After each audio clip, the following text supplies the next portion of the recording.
Bueno, bienvenidas a esta transmisión. Vamos a continuar con la lectura del texto Entendiendo la Realidad. Estamos en la introducción de Thomas Cleary, en donde está introduciendo algunos de los conceptos importantes. Veníamos hablando acerca de los 5 elementos y del concepto de refinar la esencia en energía y refinar la energía en espíritu, como esta idea de ir sutilizando las energías del cuerpo para nutrir precisamente el espíritu, estas dimensiones más sutiles o elevadas. Entonces, habíamos hablado de la esencia asociada con el Dantien inferior, el chi o energía con el Dantien medio y el espíritu con el Dantien superior. Dice el texto: a continuación, estas áreas se convierten sucesivamente en el foco de concentración según la etapa de práctica. Algunos practicantes, sin embargo, se concentran solo en un punto. En cualquier caso, se observa comúnmente que este tipo de práctica tiene la ventaja de la facilidad, pero también las desventajas de ser incapaz de producir la realización final, y también tiene efectos secundarios indeseables y potencialmente peligrosos. Tales son los peligros de este tipo de práctica. De hecho, algunos maestros como Liu Yiming parecen rechazarla por completo. La idea de concentrarse en algún Dantien, por ejemplo, tiene estos riesgos. Por ejemplo, llevar demasiada energía hacia el Dantien superior puede activar los sentidos, dar una percepción ampliada, pero también puede generar estados alterados de conciencia que no son beneficiosos para el desarrollo. Entonces, en general, lo que más se recomienda es la concentración en el Dantien inferior para ir cultivando el caldero, el chi en el caldero, como se dice, y esto obviamente es según Cleary, es un vehículo, no es la realización final. Dice: la literatura taoísta moderna abunda en advertencias a este respecto, sobre todo en referencia a la concentración en puntos de la cabeza. En una dimensión de interpretación diferente, la progresión ascendente de vitalidad, energía, espíritu, para luego disolverse en el espacio y alcanzar el Tao, puede utilizarse para ilustrar un importante argumento del taoísmo de la realidad completa. La degeneración de la humanidad desde su estado celestial original se caracteriza por una regresión descendente del pensamiento hacia la agresión y la codicia, manifestaciones mundanas del espíritu, la energía y la vitalidad. La praxis de la realidad completa intenta invertir esta regresión, canalizando la vitalidad y la energía hacia arriba para potenciar la conciencia. Es como esta caída en la materia, la materialización del espíritu. Hay que espiritualizar luego la materia. Este impulso se ve reforzado por la clarificación y purificación de la conciencia para hacerla similar al espacio, es decir, como fundirse en el vacío o en el espacio infinito, con la conciencia, y por lo tanto receptiva a la realidad objetiva. La literatura taoísta de la realidad completa, que utiliza la terminología budista, también equipara la vitalidad, la energía y el espíritu con los reinos del deseo, la forma y la ausencia de forma, indicando de forma similar un refinamiento progresivo. Es decir, se va yendo del reino del deseo, que sería como el estado mundano, al reino de la forma a través de la concentración, por ejemplo, ahí finalmente a la carencia de forma, es decir, en esta disolución del vacío cuando no hay ni pensamiento ni no pensamiento, por ejemplo, se dice en el budismo. En el presente texto, el comentario de Liu Yiming sobre Entendiendo la Realidad tiene las 5 bases, representan las energías de los 5 elementos en el estado primordial e incondicionado. En el estado temporal condicionado degeneran en 5 cosas a las que se hace referencia como el alma superior errante, sería como el alma etérea, el hum, el alma inferior fantasmal, que es el alma corpórea, la vitalidad terrenal, la mente discriminadora y la intención errante. La vitalidad se puede asociar al elemento agua, la intención al elemento tierra, la mente discriminadora al elemento fuego, por ejemplo, el alma inferior, el po, al elemento metal, y el alma superior al elemento madera. Y sus correspondencias, por ejemplo, en medicina china, también con los órganos internos. Este concepto de alma superior e inferior deriva de una antigua idea china de almas múltiples que se separan del individuo al morir. Un grupo se eleva mientras el otro se hunde. Tradicionalmente, tanto las almas superiores como las inferiores son múltiples, es decir, el concepto del Hun, el alma etérea, a su vez se compone en 3 partes, y entonces son las 3 componentes del alma etérea. Lo mismo con el Po, que se compone en múltiples partes, en 7 partes, pero se pueden unificar bajo un mismo concepto. Dice, para el uso taoísta de la realidad completa, este factor es normalmente irrelevante y es conveniente utilizar la forma singular al traducir ese texto en particular, es decir, hablar de el alma etérea o el alma corpórea y no las almas etéreas o corpóreas. Las almas superior e inferior tienden a ser mal definidas o indefinidas, pero en cierta literatura, incluyendo el presente texto, la asociación del alma superior con la imaginación y el alma inferior con la emoción suele sugerirse al lector moderno. O sea, el alma superior o el alma etérea, el hum, se asocia con la capacidad de ver, la visión, la creatividad, por ejemplo, los sueños, se dice que es la que viaja por fuera del cuerpo cuando tenemos como proyección astral sueños, y tiene que ver con la visión, y el alma corpórea tiene más que ver con las emociones, sobre todo asociadas al cuerpo. Esta interpretación concuerda, en todo caso, con la asociación que se hace aquí de la forma condicionada de la esencia o naturaleza de la conciencia con el alma superior y el sentido o sentimiento condicionado con el alma inferior. Aquellos familiarizados con la terminología psicoanalítica occidental también podrían verse tentados a ver el ego, el superego y el yo en las almas superior e inferior. Son distintas asociaciones que se pueden hacer. Yo diría que no hay que caer en esta búsqueda de correspondencias con el pensamiento occidental. Dice, la vitalidad terrenal, aquí llamada forma condicionada de la vitalidad básica, se refiere generalmente a la sexualidad. En el taoísmo de la realidad completa, la sexualidad no tiene asociaciones morales y su funcionamiento y empleo se tratan como una cuestión práctica. La premisa básica a este respecto es que la actividad sexual puede aumentar o reducir la energía. El objetivo fundamental de la praxis de la realidad completa parece ser controlar y dirigir conscientemente la sexualidad. Ni el celibato ni la indulgencia, según Zhang Po-Tuan, autor de Entendiendo la Realidad, nos llevarán a la meta. En la escuela, es decir, esto también hay que tener en cuenta que muchas de estas prácticas de control o manejo de la energía sexual estaban indicadas para gente que estaba haciendo vida monástica, no estaba en familia. Entonces, tenían que, sin embargo, gestionar la energía sexual. Y también prácticas para quienes estuvieran constituidos en una pareja, una familia, se indicaban una correcta manera de llevar la actividad sexual para aumentar la energía y no disminuirla. Dice, en la escuela sureña de taoísmo de la realidad completa de Chan, las relaciones sexuales, tanto físicas como mentales, es decir, el mero deseo, también dice algunos maestros, moviliza la energía sexual, se utilizaban para cultivar la energía, la felicidad y la salud, especialmente en el caso de los practicantes de edad avanzada. Al igual que los ejercicios respiratorios, podríamos traducir eso como Qigong, y las prácticas de concentración psicosomática o meditación, las técnicas sexuales se consideran peligrosas si no se realizan correctamente. En la literatura taoísta abundan advertencias sobre el mal uso de la sexualidad tanto desde el punto de vista técnico como en general, al igual que ocurren con otros aspectos de la vida en el mundo. El asunto se presenta como una cuestión de si uno está controlado por sus energías o las controla. En definitiva, es esto.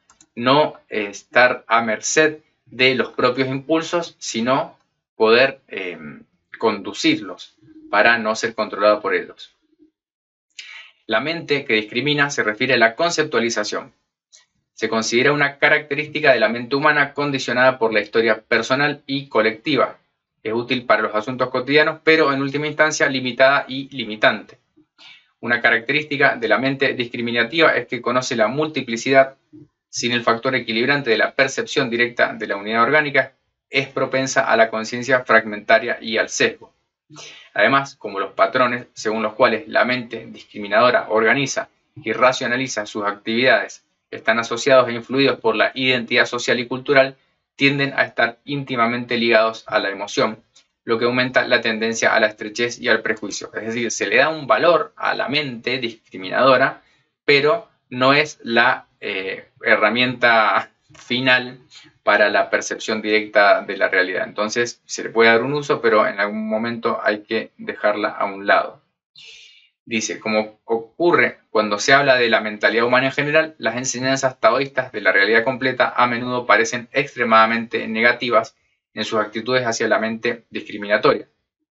Se explica que esto se debe a que tales enseñanzas están dirigidas a aquellos en quienes la mente discriminatoria se ha convertido, a través del uso prolongado, en un tirano celoso que busca excluir o descartar el conocimiento que no está dentro de su alcance. Es decir, o también en la erudición, que hay una gran cantidad de conocimiento quizá teórico, pero termina siendo ruido mental y no tiene valor práctico. A este respecto, es interesante señalar que, según se dice, alcanzar la iluminación en el taoísmo de la realidad completa es más fácil para mujeres y niños que para hombres adultos. Una de las razones podría ser que las mujeres y los niños de la sociedad post-tribal han tenido tradicionalmente menos interés y por lo tanto menos necesidad compulsiva de mantener y defender la lógica conceptual de un sistema determinado. Es decir, no están tan condicionados en esta sociedad post-tribal, mujeres y niños, a defenderse o utilizar un sistema lógico conceptual específico al cual se aferren. Entonces tiene más flexibilidad, dice. Según Liu Ming, por ejemplo, la flexibilidad es el principio de la práctica del Tao y como esta cualidad se exige convencionalmente a mujeres y a los niños en mayor medida que a los hombres, podría decirse que las mujeres y los niños parten con ventaja en la práctica taoísta a este respecto. Bueno, también hay algunos cuentos o fábulas en el budismo zen de personas que alcanzan más fácilmente la iluminación por no tener los condicionamientos de la educación. También aquí hay un sesgo respecto al acceso a la educación que pueda marcar una diferencia. Pero en definitiva, como a la mente se le quita este valor, el no tener un exceso de actividad mental sería como un buen punto de partida para algunas prácticas. Dice, la intención errante se considera una degeneración o desviación de la verdadera intención. La verdadera intención es la voluntad o concentración autónoma asociada a la veracidad, sinceridad y fiabilidad que actúa como punto focal de la práctica taoísta y de la vida en su conjunto, en lo que se denomina un ser humano real o libre. La intención errante, en cambio, es más obstinación que voluntad y está influida por presiones externas y deseos subjetivos. En contraste con el enfoque sobrio y deliberado de la verdadera intención, la actividad de la intención errante es inestable y voluble. También en las dimensiones del Shen de la conciencia a veces se traduce I, que se asocia con el elemento tierra, como intelecto o intención, pero hay siempre como una parte real, sería, o la intención verdadera, y está la intención errante que es inestable, o sea, la falta de atención y concentración. Además se dice que las 5 bases y las 5 cosas contienen respectivamente 5 virtudes y 5 ladrones. Las 5 virtudes representan cualidades que se consideran que promueven simultáneamente la salud social y el desarrollo personal. Es decir, se busca cultivar esas virtudes y estar advertido de la influencia negativa que tienen estos ladrones que van a ser estados emocionales. Los 5 ladrones son las emociones y los anhelos, llamados ladrones o bandidos porque su indulgencia roba al individuo de la energía, la razón y la autonomía interior. Este drenaje se considera la causa del deterioro físico y mental. Así, el objetivo del taoísmo de la realidad completa es gobernar las 5 cosas mediante las 5 bases y subordinar los 5 ladrones a las 5 virtudes. Interesante que habla de indulgencia, es decir, por ejemplo, ser indulgente en la ira, indulgente en la tristeza, indulgente en la preocupación, es darle rienda suelta a esos estados. No significa que uno no deba tenerlos, sino que no tenemos que caer en excesos de estados emocionales. La antigua idea de las 5 virtudes parece haber tomado forma definitiva en la obra del erudito confuciano del siglo II, Tung Shu, de quien se dice que introdujo el antiguo esquema de los 5 elementos en el confucianismo. Anteriormente, el gran pensador confuciano Mencio había hablado de 4 virtudes: benevolencia, justicia, cortesía y conocimiento.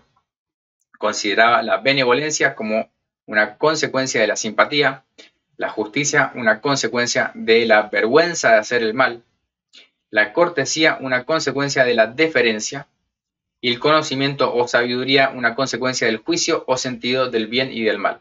Mencio consideraba que las bases de estas virtudes eran inherentes a todas las personas.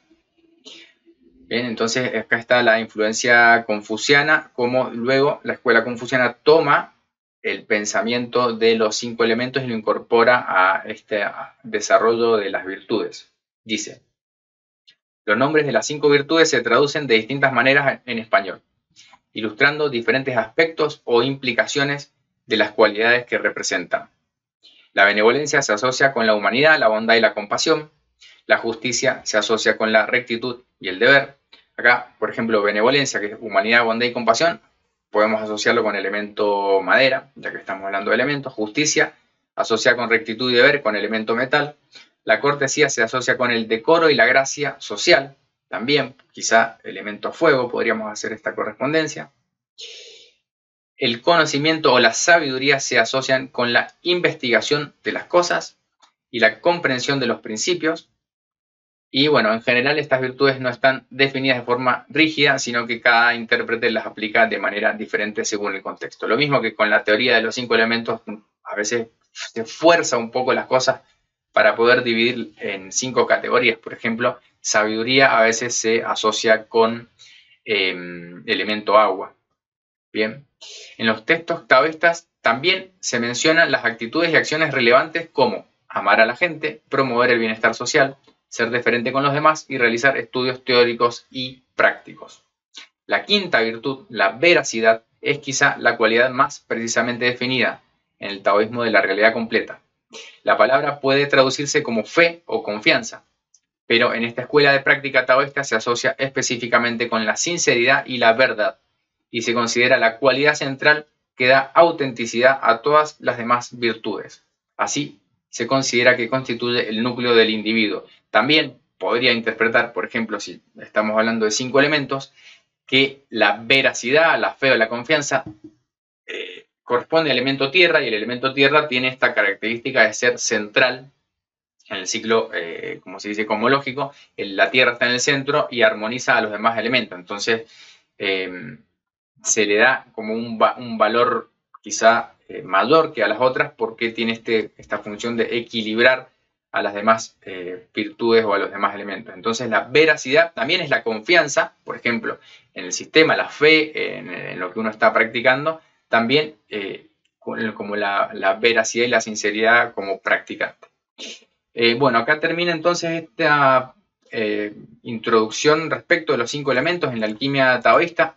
Habían preguntado si todo esto es real o imaginación mental. Bueno, son formas de describir la realidad, tomando, por ejemplo, estos, como dice Cleary, dispositivos pedagógicos, que sería la teoría 5 elementos, para organizar el conocimiento y poder luego empezar a hacer correspondencia. El pensamiento chino, también el lenguaje chino, se basa en correspondencias y analogías. Eso lo vemos cuando un mismo concepto puede significar distintas cosas según el contexto. Entonces, los distintos autores, por ejemplo, en el taoísmo, toman el dispositivo y lo utilizan de una determinada manera, cada maestro también de una forma diferente. El confucianismo también toma un poco teoría de 5 elementos. Si van al budismo, también van a ver que está organizado de otra manera, por ejemplo, las 5 familias de sabiduría, pero los colores, cuando lo ven en cuanto a imágenes, a veces son los mismos, quizá con diferentes correspondencias. Entonces, son herramientas que estamos utilizando del pensamiento, podríamos pensar,